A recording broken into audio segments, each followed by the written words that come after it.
Bonjour les amis, nous voici partis pour notre vidéo numéro 35. Merci pour vos messages d'encouragement. Nous continuons donc notre avancée dans les Yoga Sutras et nous sommes maintenant sur le passage des pouvoirs de la lumière intérieure. Donc cette partie-là est souvent assez rébarbative parce que il y a une allusion au soleil, à la lune, aux astres, et la plupart des yogis ne sont pas des astronomes.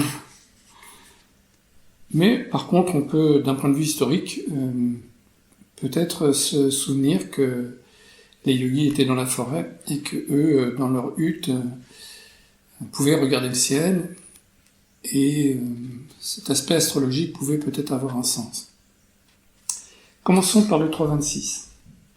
En posant la lumière intérieure de façon attentive, la connaissance du subtil, du caché ou de l'éloigné apparaît. Alors comme toujours, les aphorismes peuvent paraître un peu alambiqués, un peu compliqués, alors qu'en fait, cet aphorisme-là, c'est bien un des aphorismes que vous faites depuis votre premier cours, à savoir que la lumière intérieure, c'est tout simplement la torche qui éclaire l'intérieur de votre corps lorsque vous faites de la relaxation, tout simplement. Lorsque vous êtes en train de balayer, le contact de votre corps avec le sol, le contact de vos mains avec votre corps, le contact de vos vêtements. Voilà. Cette espèce d'inspection, c'est la lumière intérieure. Par exemple, la détection de quelque chose de subtil. Vous avez remarqué que souvent, ce qu'on aime dans le yoga, c'est la partie relaxation. Et donc, en fait, à force, il y a une forme d'attente de la détente que procure la relaxation. Et justement, cette impatience s'oppose quelque part à la détente. Et à un moment, vous allez vous rendre compte de cette très légère, très discrète impatience. On peut dire que voilà, grâce à la lumière intérieure, vous allez découvrir des éléments très subtils comme cela. Et puis cette lumière intérieure, c'est aussi, je l'espère pour vous quand nous évoquons les Yoga Sutras, comme une sédimentation, c'est-à-dire c'est des petites couches qui se posent les unes sur les autres. On passe devant un récit de corail, on se dit le corail c'est ridiculement petit. Oui, mais ces petites couches par petites couches, ça finit par faire des îlots, des archipels. Voilà. Et votre connaissance du yoga, petit à petit, va s'étoffer de cette façon-là. Alors, ce qui semble caché. Donc, restons dans notre pratique corporelle. Quand on commence le yoga, on est, si on demandait aux enfants de dessiner, ils dessinent avec une grosse boule, une grosse tête, puis un tout petit corps avec des petites pattes ridicules. Voilà. Et puis au fur et à mesure des années que vous pratiquez, eh bien le passage pour essayer de ressentir votre corps, le passage donc de la lumière intérieure, fait que ce qui semblait caché, des zones de votre corps qui semblaient inconnues, apparaissent. Maintenant, plus profondément, quand vous faites de la méditation, et que cette fois-ci la lumière intérieure est tournée vers votre mental, vous apercevez des habitudes mentales. Alors, pour finir, l'éloigner. Donc, qu'est-ce qui peut nous paraître éloigné ? Eh bien, c'est la tranquillité. Quand on fait de la méditation, on est en position assise, et puis on espère tous se calmer, qu'il y ait une espèce de coup de baguette magique. Et qu'est-ce qui apparaît en premier ? L'agitation, la dispersion, l'éloigné, quoi. C'est tellement éloigné de mon projet être tranquille. Et pourtant, si vous donnez le temps, c'est ce qui voit qui est tranquille, et non pas ce qui est vu. Ce qui est vu, ce sera toujours l'agitation. Et là, il faut pratiquer. 3.27. Être un avec le soleil intérieur donne la connaissance de l'être humain. Donc évidemment, on peut parler de l'astre solaire, Nous, on va parler du soleil intérieur, et particulièrement lors de la méditation. Lorsque vous découvrez vos propres mécanismes, vous apercevez que ces mécanismes-là existent dans des proportions différentes chez nos congénères, mais qu'en fait, voilà, la panoplie est un peu partout la même. Passons 28. Celui-là est succulent. Être un avec la lumière qui luit dans les ténèbres, donc la lune, la lumière qui luit dans les ténèbres, la lune, donne la connaissance libératrice des spéculations. Oh. Et pourtant, on l'a déjà évoqué plusieurs fois en cours, quand nous faisons de la méditation et qu'on est très enthousiaste pour la spiritualité, on aspire à cultiver la vertu. Cette recherche de la vertu, cette recherche de la lumière dans la lumière, ne fait que prospecter que dans 50% en fait de l'être humain. C'est pas en prospectant que la lumière que les ténèbres vont disparaître. Donc une connaissance de soi, ça passe par aussi une connaissance scientifique, donc détendue, des zones qu'on n'a pas envie de voir.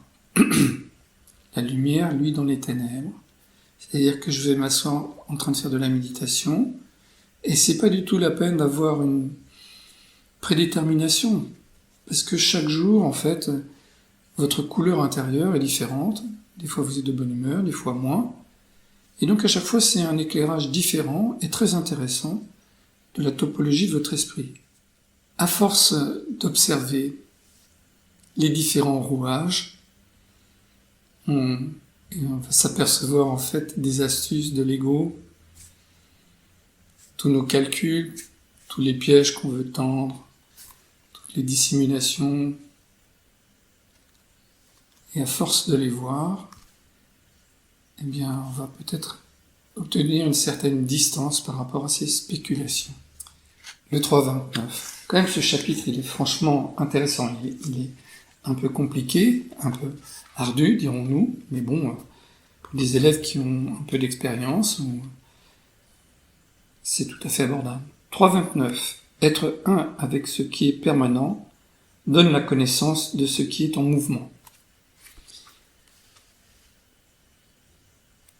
Qu'est-ce qui nous intéresse en premier chef, nous, dans le Yoga Sutra? C'est bien évidemment ce couple conscience-témoin et mental. Le mental, dans la représentation symbolique, c'est un singe qui est tout le temps en mouvement. Et c'est en ça que espérer de calmer le singe, de calmer le mental, c'est un peu un vœu pieux, parce que par destination, le mental est extrêmement actif. Mais par contre, la conscience témoin, elle, est par définition passive. Si elle n'était pas passive, elle rentrerait dans l'activité du mental. Et donc, elle ne pourrait pas prendre conscience du mental. Quand vous faites de la méditation, cette distance qui apparaît, le fait de vous rendre compte de ce à quoi vous pensez, d'être en même temps présente à vos sensations, c'est la conscience témoin. Et plus la méditation et votre pratique de yoga mettra en valeur cet élément immobile, silencieux, incernable, puisque c'est lui en fait le conteneur, sans limite, bien la mise en valeur de ce qui est immobile, la conscience témoin, permet de prendre conscience de ce qui est en mouvement, le mental. Allez, pour aujourd'hui, c'est bien. Kapalabhati.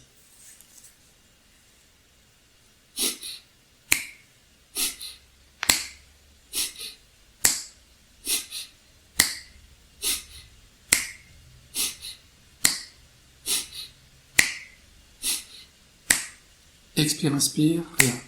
Expire, inspire, rien.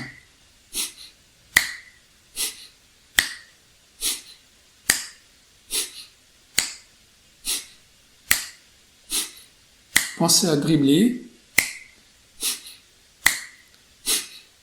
On pousse l'expire et l'inspire est passif.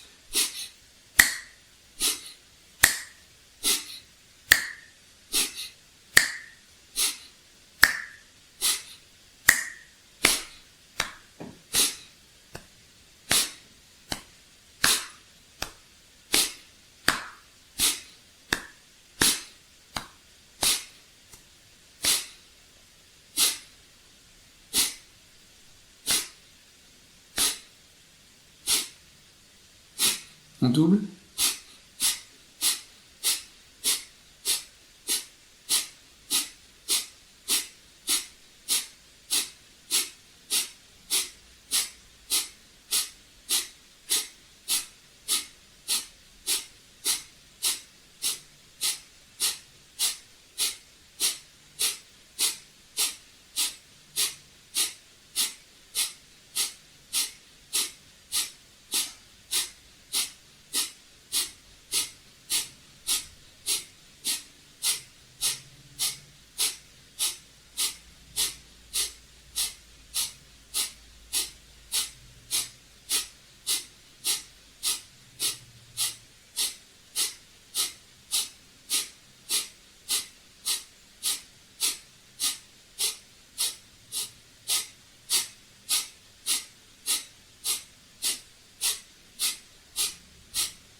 Très bien.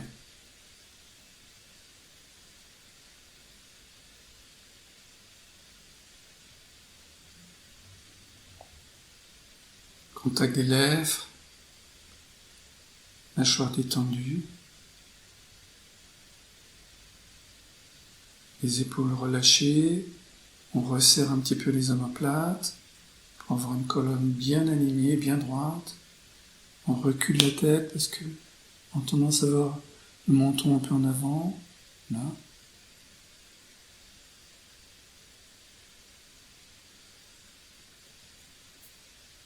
Région du cœur ouverte, respiration dégagée.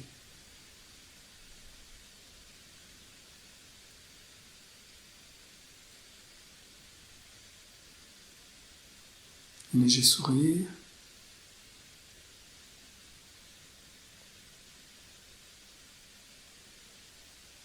Tout est ouvert.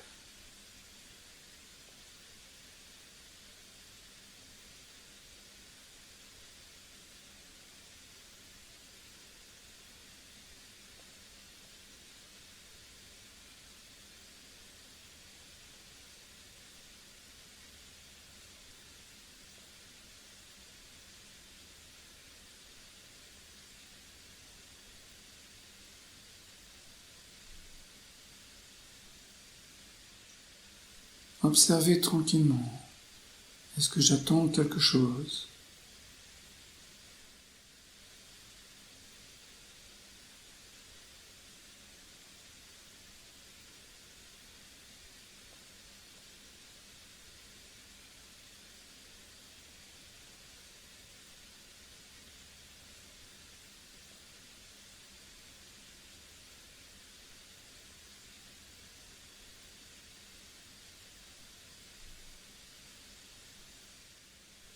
Attendre sans attendre quelque chose.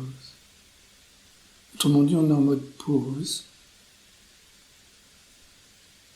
en accord complet avec l'instant présent. Je respire consciemment, mais sans technique, sans pranayama.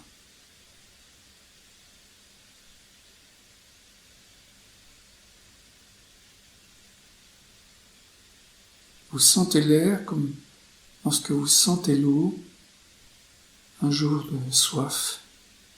Vous avez besoin de vous désaltérer, ce premier contact avec de l'eau fraîche qui est tellement rafraîchissante.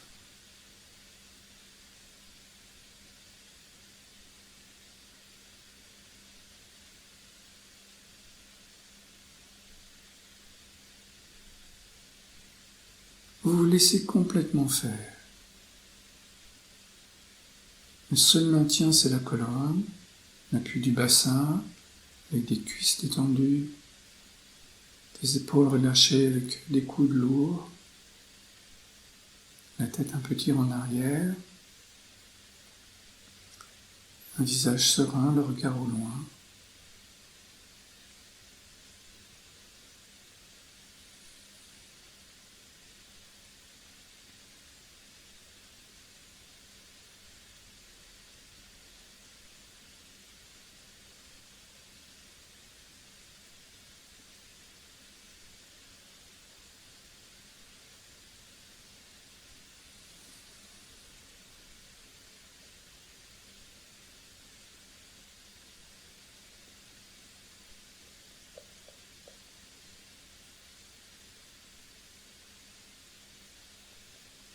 Est-ce que je peux être présente ?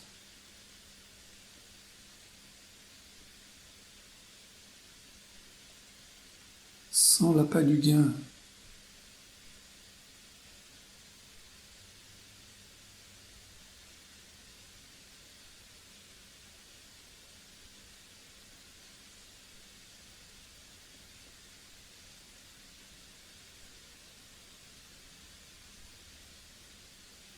Vous écoutez, devant, derrière, sur les côtés, en dessous, au-dessus.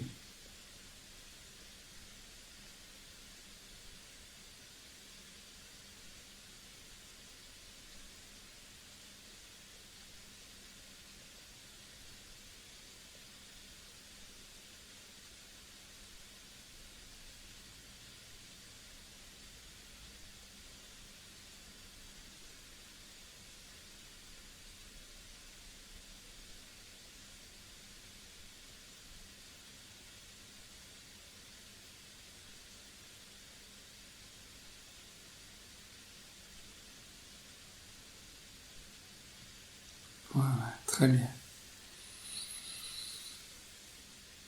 Aujourd'hui, on va laisser un petit peu de côté la salutation au soleil, et puis on va faire un autre enchaînement qu'on pourrait nommer la salutation à la lune.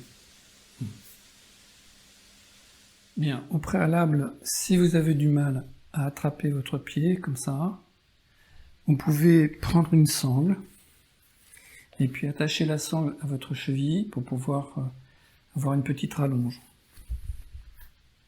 Nous commençons assis sur les talons, mains jointes, et en inspirant,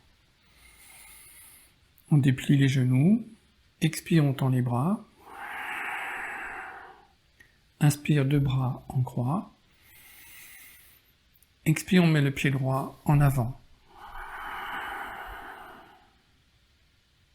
Inspire, expire, on tourne à droite, inspire, on revient, expire, on tourne à gauche, inspire, on revient, expire, on se penche à droite,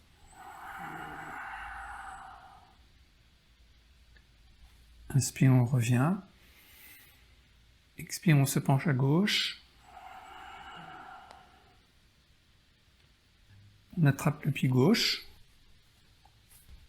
levez le bras droit, inspire, expire, on change de main,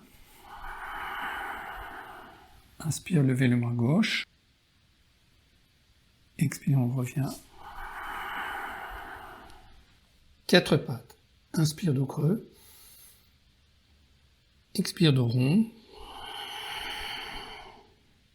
inspire dos creux, chien tête en bas, expire.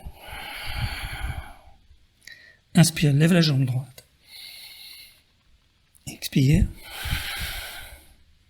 Inspire, lève la jambe gauche. Expire.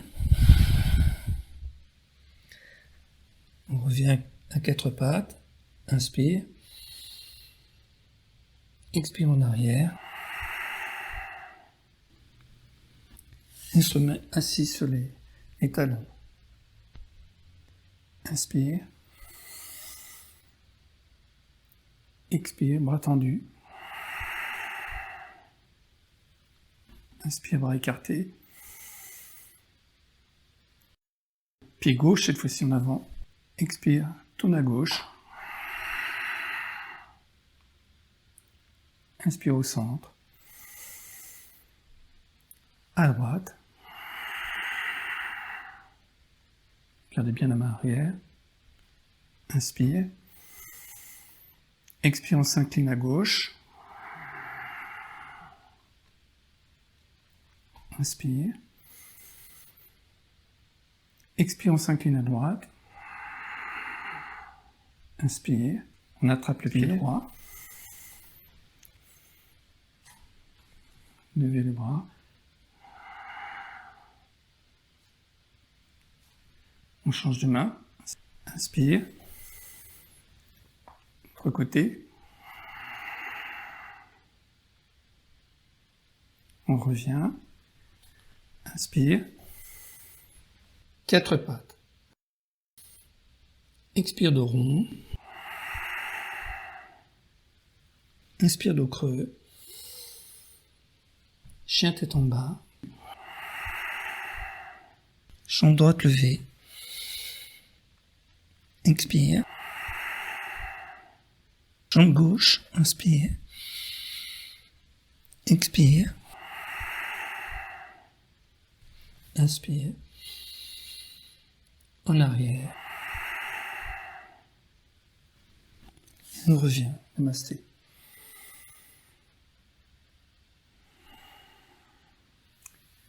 Voilà. Vous me direz si ça vous plaît, et puis si ça vous plaît, on refera. D'accord ?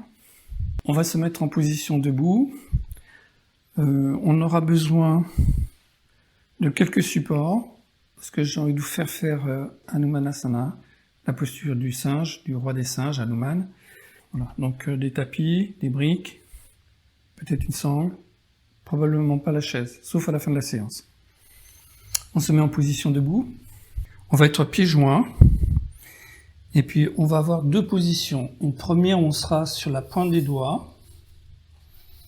Et puis une seconde, où on sera les mains posées, Padahastasana, mains posées sur les pieds. Jambes tendues. Donc, inspire. Étirez bien votre colonne, en baissant bien les épaules. Expire. Rentrez le ventre. Ramenez la tête vers les genoux. Inspire. Expire. Et une dernière fois. Inspire. Expire. Maintenant, on va passer les mains sous les pieds. Donc, on va plier les genoux. On sera avec un dos rond. Là. Et puis, on va tendre les jambes et étirer la colonne. Vous pouvez même soulever un petit peu le menton, mais bien baisser les épaules. Inspire. Normalement, ça doit bien étirer l'arrière des jambes. Le ventre rentré. Expire. Inspire. Ceux qui le peuvent, gardez les jambes tendues tout le temps. Expire. Sinon, pliez un peu les genoux. Inspire. Expire. Inspire. Expire. Et une dernière fois. Inspire. Expire.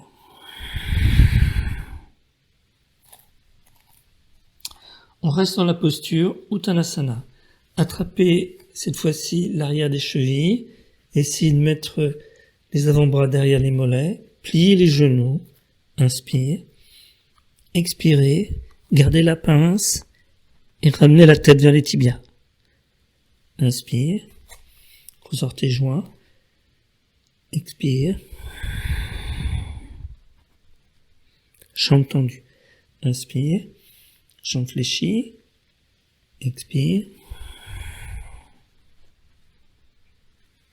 Inspire. Expire. Restez dans la posture.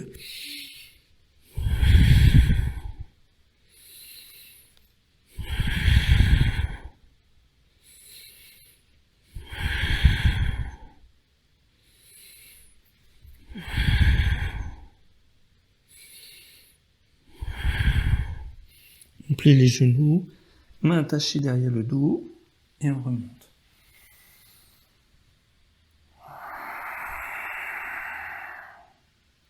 Maintenant, on va faire un petit enchaînement avec Uttanasana et une petite torsion. Tout ce qui est bras levés, pour les personnes fragiles des épaules, n'oubliez pas de faire ou les bras à l'horizontale ou les mains sur la taille. Donc on est gros orteils joints. On va commencer avec 2 briques sur leur hauteur pour que ce soit facile. Puis vous verrez après s'il faut les mettre à champ ou à plat. Inspire, on lève les bras. Ouvrez bien la cage. Expire, on se penche. Attrapez les chevilles. Puis on se met en appui sur les briques. Inspire. Expire. Levez le bras droit en pliant le genou gauche. Inspire. Pliez le genou droit, levez le bras gauche. Inspire. Main attachée. Expire. Pliez les genoux. On remonte. Étirez bien la colonne.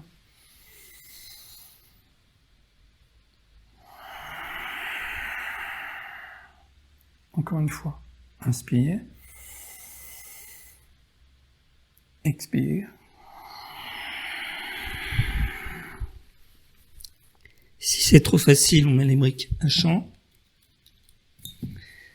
On plie le genou gauche, on lève le bras droit. Inspire au centre. L'autre côté.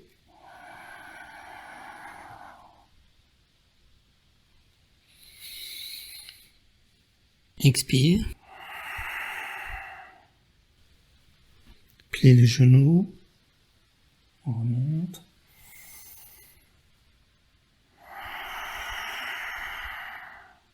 Et une dernière fois.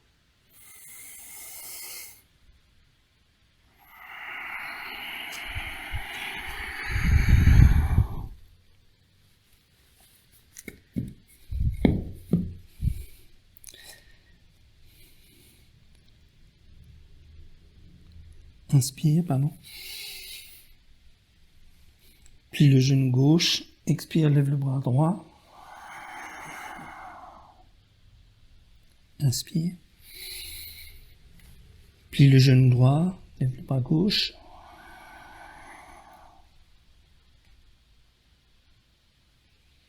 Inspire au centre.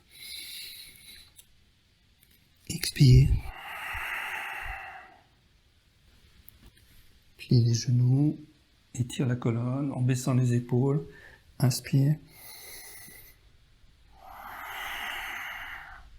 On va faire un autre enchaînement, mais cette fois-ci plus proche du sol, donc basé sur la planche, assis sur les talons, et ensuite une position cambrée. Donc nous partons, jambes tendues, inspire, expire, on pose les genoux, assis sur les talons,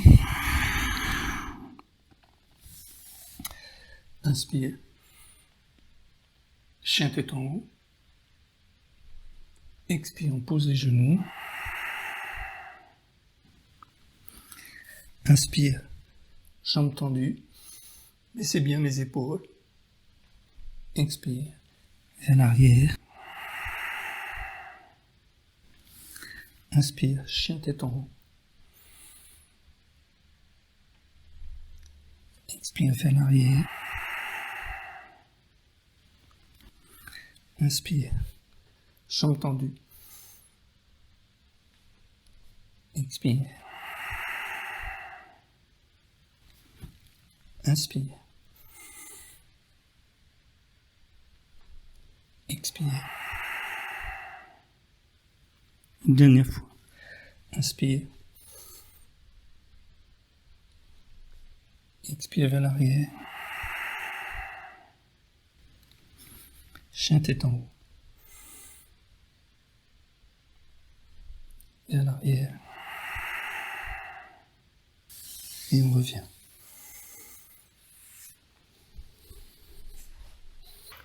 Restez quelques instants dans la posture de l'enfant.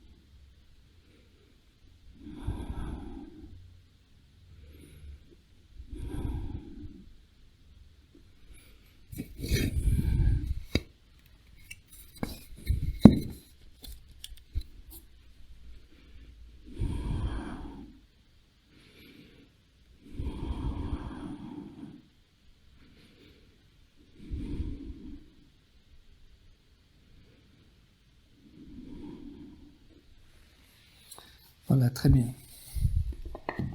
On va faire maintenant un petit enchaînement sur la base du guetteur, la fente basse en torsion.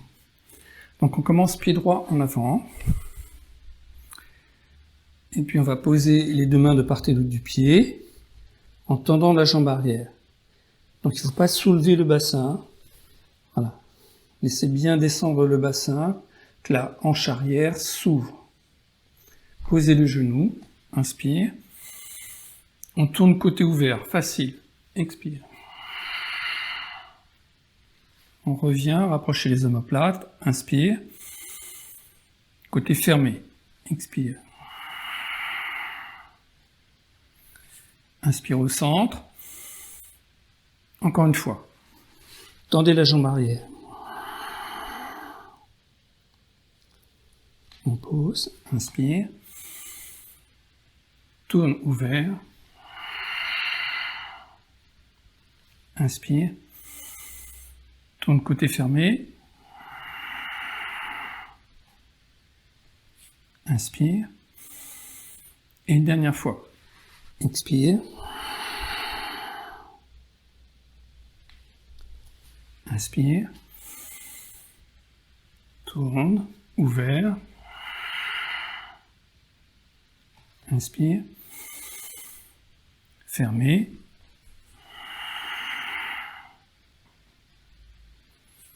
Inspire. Et on revient.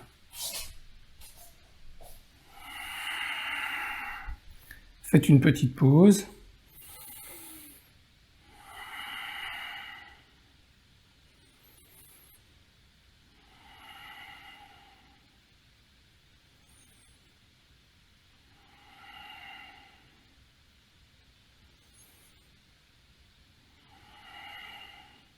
L'autre côté. Pied gauche en avant. Inspire. On pose les mains. Expire. Pose le genou. Inspire. Côté ouvert. Inspire. Côté fermé.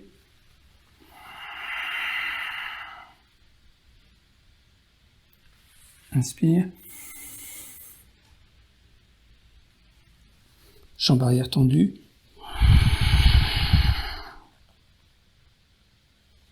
Inspire. Ouvert. Inspire. Fermé.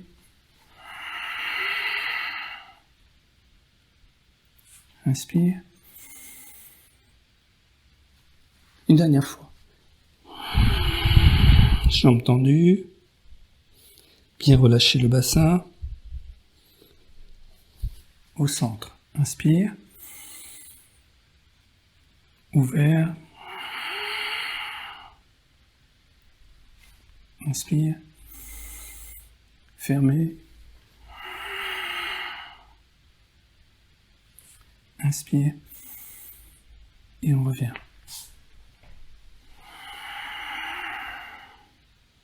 Respirez quelques instants.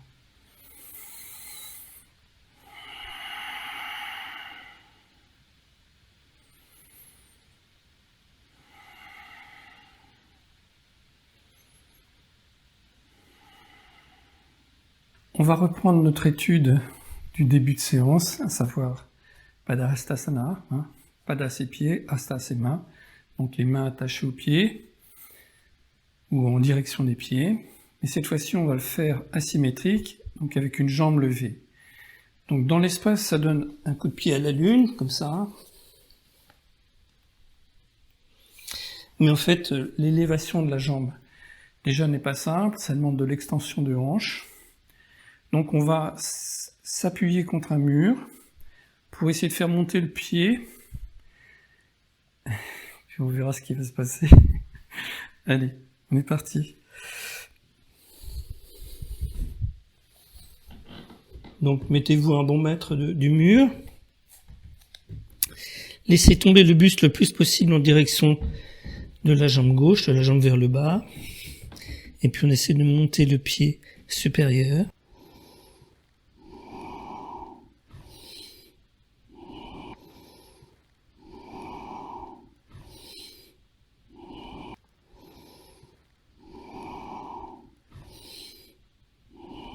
Voilà. On change de côté. C'est mieux de mettre une chaussette parce que le pied glissera mieux contre le mur. Bon.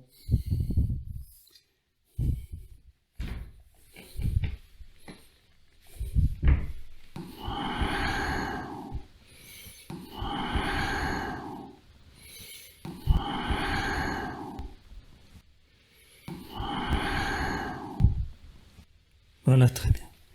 On revient. Kapotasana, la posture du pigeon. On peut très bien faire cette posture, je vous l'ai déjà montré en cours, en la simplifiant, en s'asseyant en fait sur les talons, et puis je vais juste reculer ma jambe gauche et je reste assis. Comme ça, quand je me penche, j'ai un peu l'effet de la posture, mais on l'a un peu court-circuité, parce que l'effet essentiel, c'est quand on met le pied vers l'extérieur. Donc on démarre genoux joints, on fait glisser la jambe gauche en arrière, et puis on va décaler le pied droit un peu vers l'extérieur, et on n'oublie pas de ramener le genou au centre, pour que le sternum coïncide bien.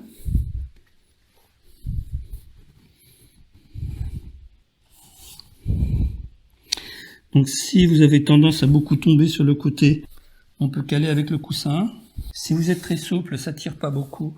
À ce moment-là, plus vous écartez le pied, plus ça va étirer les rotateurs externes. Respirez.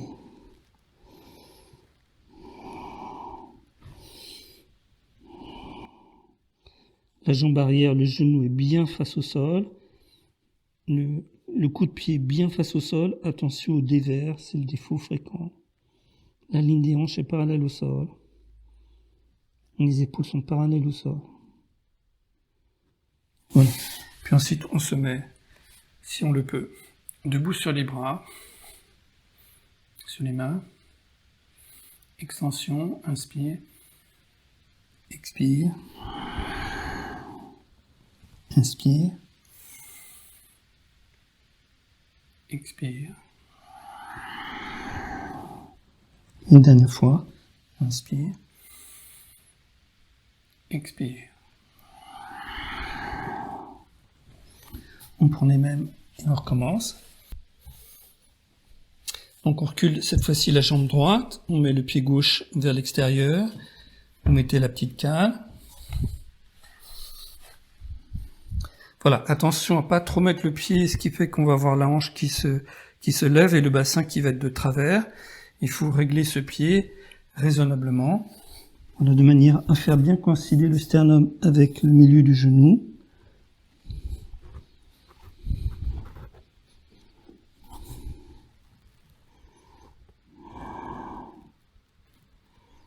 Respirez quelques instants dans la posture.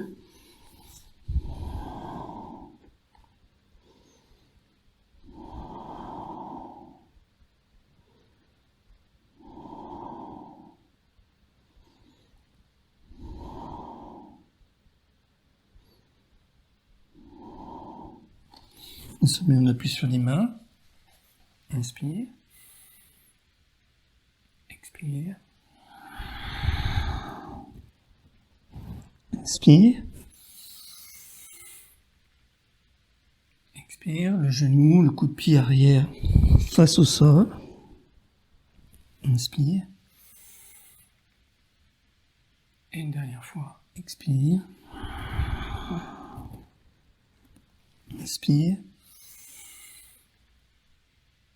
Expire. Et on revient. Hanumanasana, la posture du roi des singes, c'est une posture emblématique, donc c'est le grand écart. C'est la posture du grand écart.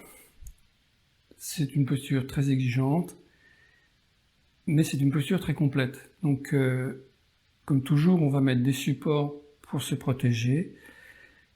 Et puis celles qui connaissent l'exercice, qui ont fait de la danse, qui ont un corps très entraîné, vous pouvez le faire accru directement sur le sol. Pour se protéger, on va commencer déjà un petit échauffement. Donc c'est une espèce de fente basse un peu trop longue. On fait exprès en fait d'avoir le genou fléchi, plutôt que d'essayer de faire la posture directement. Voilà, et en fait ça va nous aider à travailler l'extension de hanche. Donc, inspire, expire, et inspire, on fait descendre le bassin pour bien ouvrir la hanche gauche. Expire, inspire, expire, inspire, expire, inspire. On change de côté. Si vous n'arrivez pas à rester comme ça en appui, vous pouvez très bien faire l'exercice avec les supports. Voilà, je fais exprès de mettre beaucoup de supports pour que je pense à certains grands sportifs qui font beaucoup de courses dans nos cours. Ils sont très musclés, donc ils ont énormément de mal, c'est normal, je veux dire, ils font beaucoup de marches, des choses comme ça, donc le muscle et la souplesse, pas toujours ensemble. Donc on peut faire parce que c'est très bon pour les jambes, mais voilà, très haut, pas se faire mal. Voilà, donc inspire, buste bombé, expire, je vais en avant, inspire, expire, inspire, expire, Et une dernière fois. inspire, expire. Et tant qu'on y est, on va essayer de rester dans la posture. Donc descendez un petit peu les supports. Vous voyez ce que vous pouvez faire raisonnablement.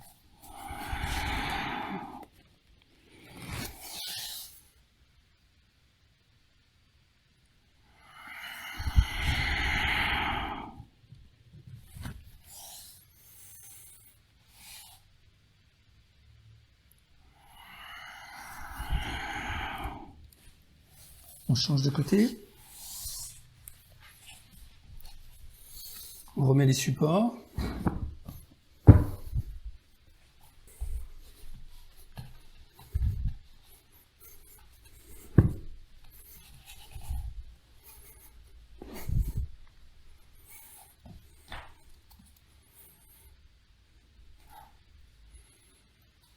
Inspire.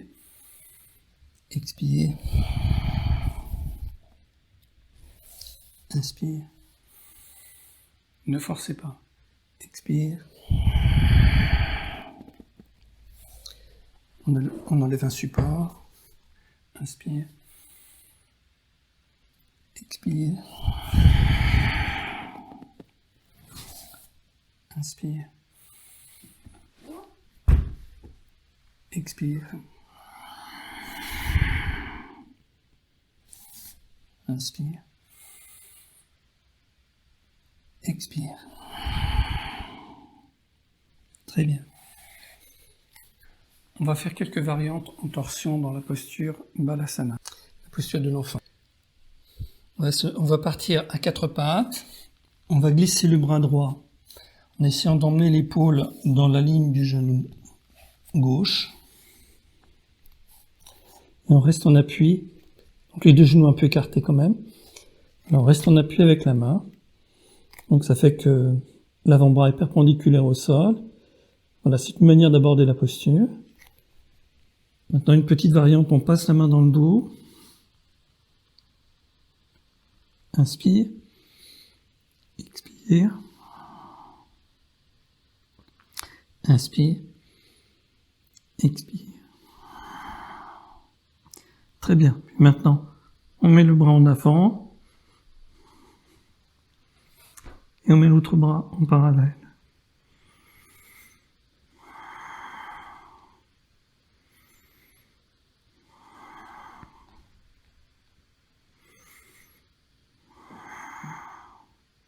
Très bien. Pour terminer, on va mettre la jambe de côté. Voilà. Un premier temps, on est facile. On met le bras dans l'axe de la posture. Si on peut, on attrape le pied.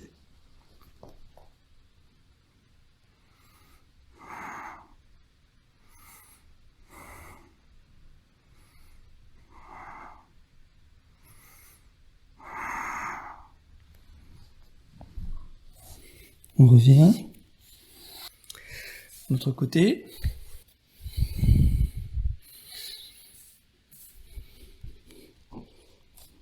On passe le bras gauche.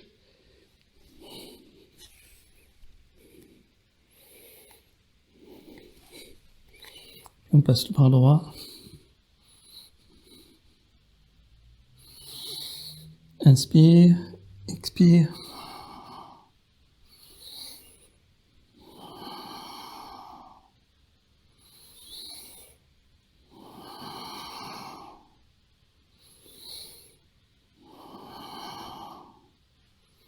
On allonge le bras.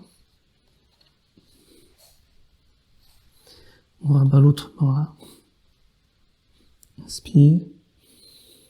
Expire. Inspire. Expire. Inspire. Expire. Très bien.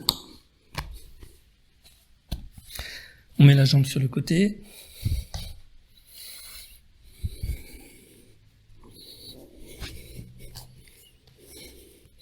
Pour l'instant, on met la main sur le genou, le bras en avant.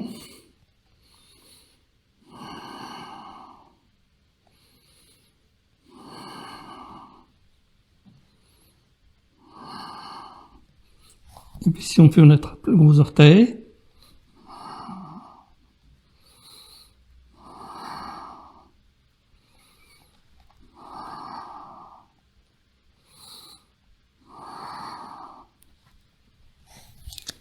Très bien. Et on revient. On va se mettre jambe droite sur la cuisse gauche. On rabat le paquet à gauche.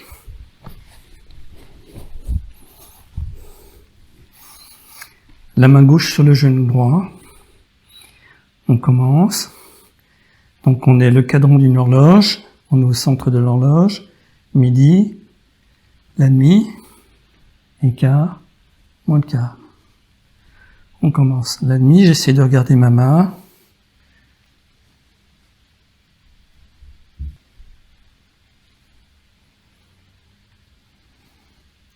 midi,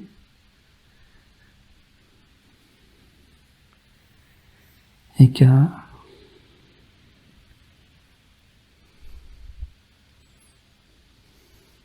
la nuit,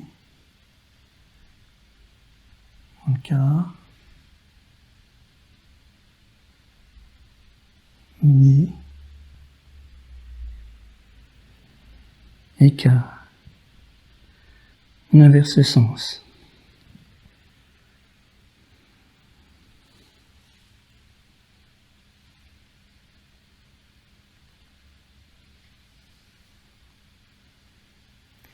La nuit, écart. Ne forcez pas. Essayez d'avoir la main en contact.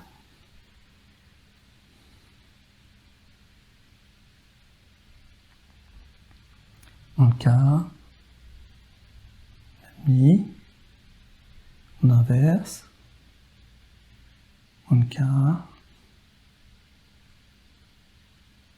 Midi. Écart. La nuit. On change de côté.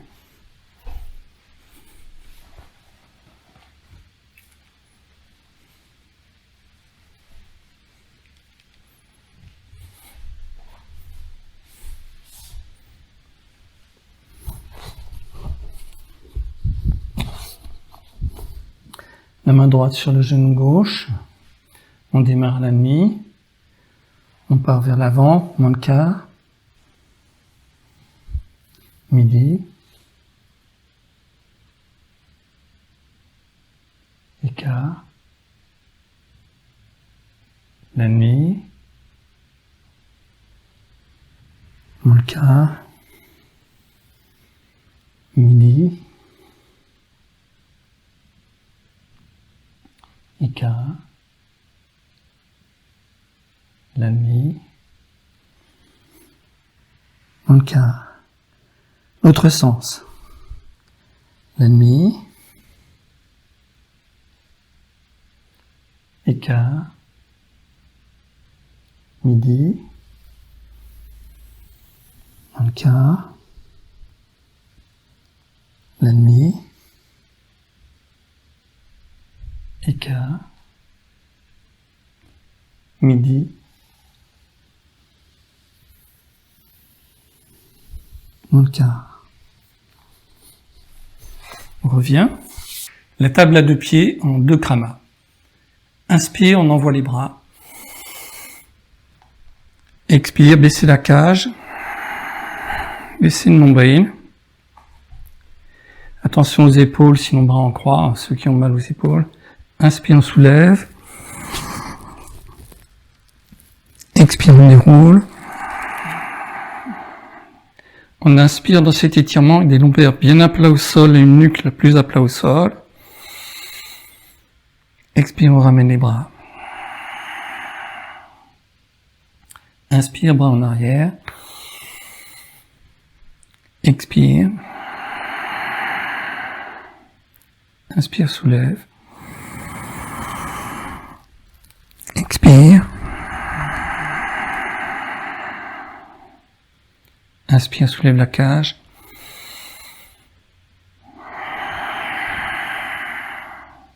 Et une dernière fois. Inspire. Expire, soulève le bassin. Déroule.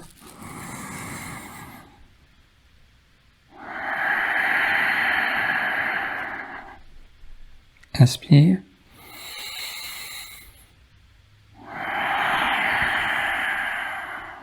Très bien. Attrapez les deux genoux. Inspirez. Expirez, tirez. Inspire.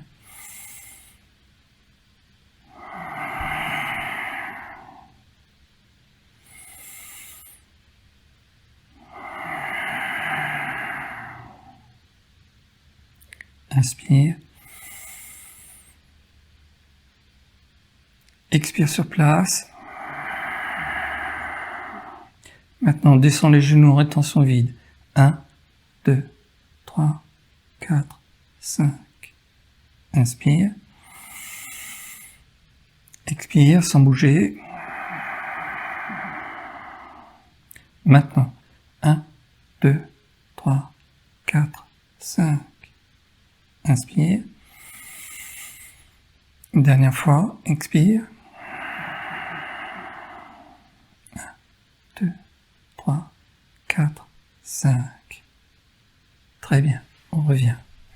On reste en position allongée, bras le long du corps, genoux fléchis, paupières fermées. Et puis on va faire un Nadi Shodhana sans les mains. Sentez votre narine droite. Inspire narine droite. Tranquillement, laissez la sensation se déplacer sur la narine gauche. Expirez narine gauche. Sur place, inspirez.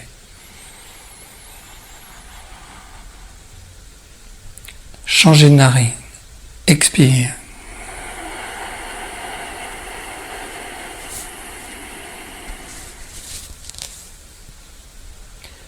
Toujours narine droite. Inspire.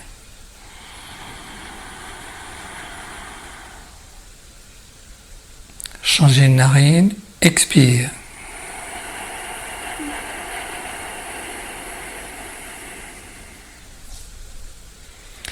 Toujours narine à gauche. Inspire.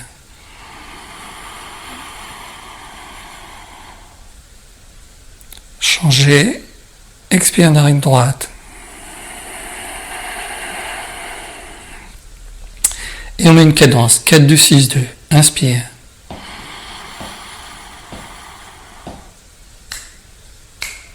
Changez de narine. Expire.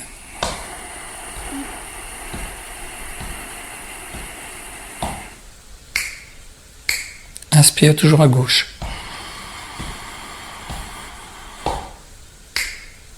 Changez.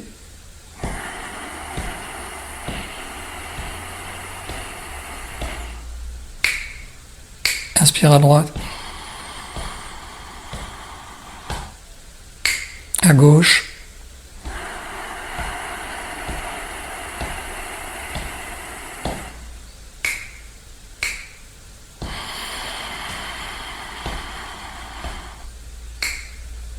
À droite.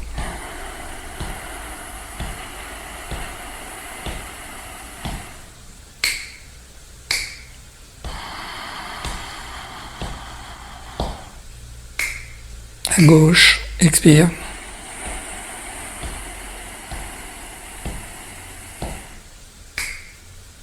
Inspire.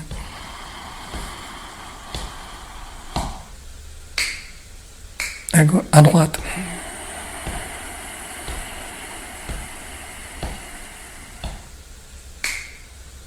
Inspire.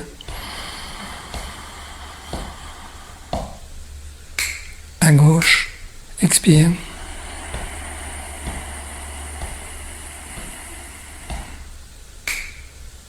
Inspire.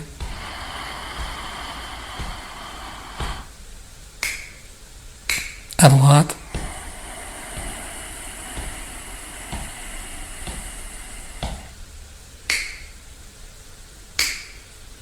Très bien. Soit vous restez en position allongée. Restez en position allongée pour le pranayama, Nadi Shodhana. Voilà, très bien. On peut revenir. On va se mettre en position assise pour la méditation de fin de séance. Prenez une chaise.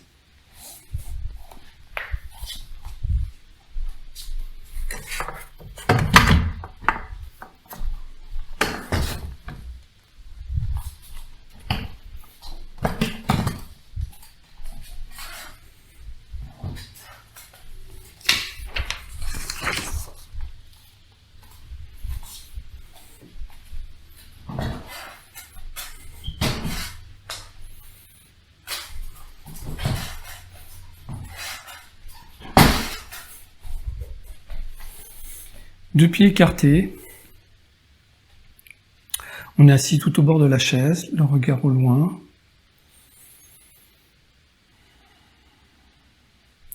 Nous essayons d'apprendre petit à petit le non-agir, justement de ne rien faire. Quand on est en train de faire plein de choses, on rêve de ne rien faire. Mais quand on veut ne rien faire, on s'aperçoit que c'est très difficile parce qu'on veut toujours faire quelque chose. Donc il faut essayer d'apprivoiser vraiment cette bête un peu craintive là, que nous sommes, qui sursaute tout le temps. Relâchez bien les cuisses, contact des mains à mes cuisses, un dos bien droit. Vous pouvez fermer les paupières, souvent ça aide. À un moment, vous verrez, c'est indifférent. Quand vous habitez bien la sensation de votre corps, vous n'avez pas besoin du support des paupières fermées, mais faites comme vous voulez.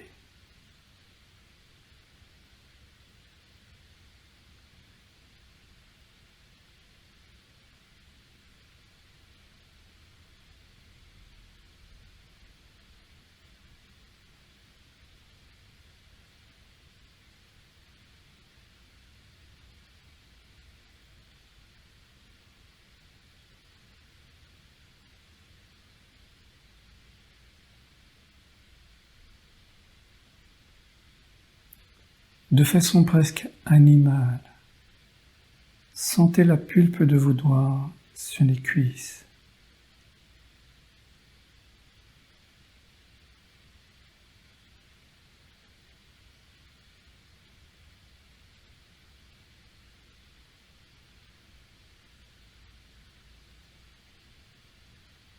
Relâchez les épaules. Sentez votre coude qui glisse quelques millimètres le long de votre flanc, à droite, puis la main droite qui s'étale sur votre cuisse. La chaleur de la paume de la main, dont le rayonnement traverse la cuisse. Votre bras est tellement détendu que la main semble soudée à la cuisse. Comme si le sang passait à travers les doigts et alimentait la cuisse.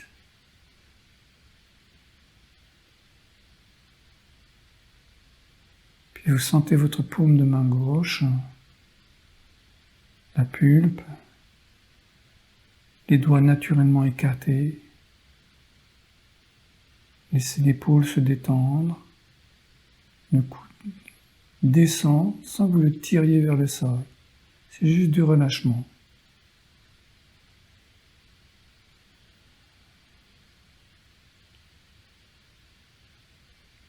La main adhère, s'étale sur la cuisse, puis la soudure se fait.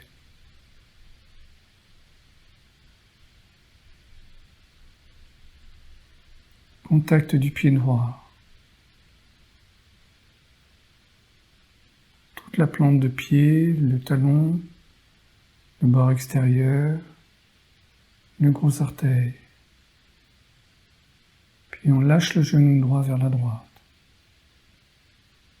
en surveillant le contact du gros orteil. Il s'allège, mais sans décoller. C'est ça qui arrête le genou. Puis tout doucement, on passe à gauche.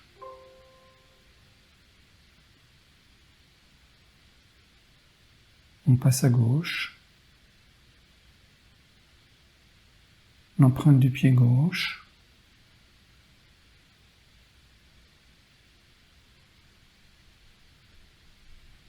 Le bord extérieur qui s'alourdit légèrement. Et on surveille le maintien du gros orteil. Et le genou s'arrête.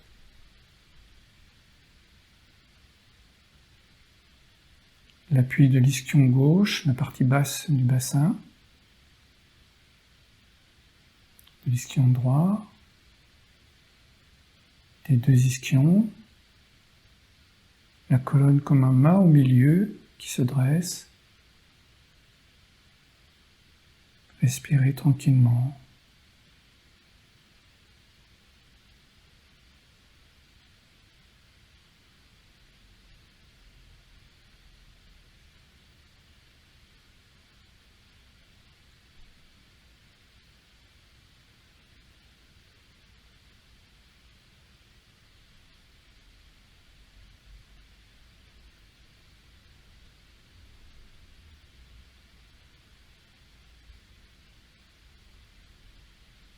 s'immerger complètement dans l'instant présent.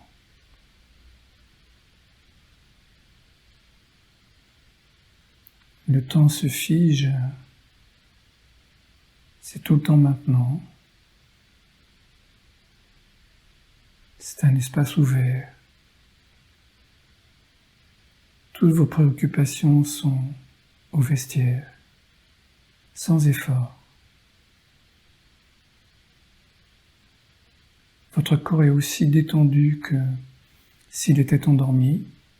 Cette partie du yoga pourrait s'appeler le yoga nidra aussi.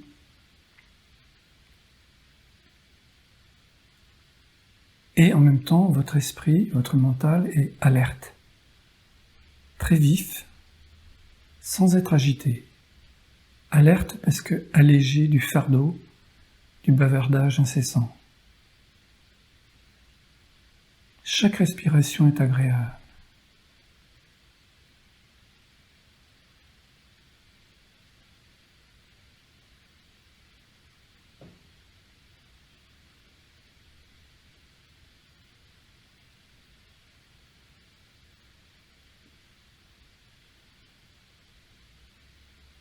Remarquez comment chaque instant a une saveur, aux antipodes de l'ennui.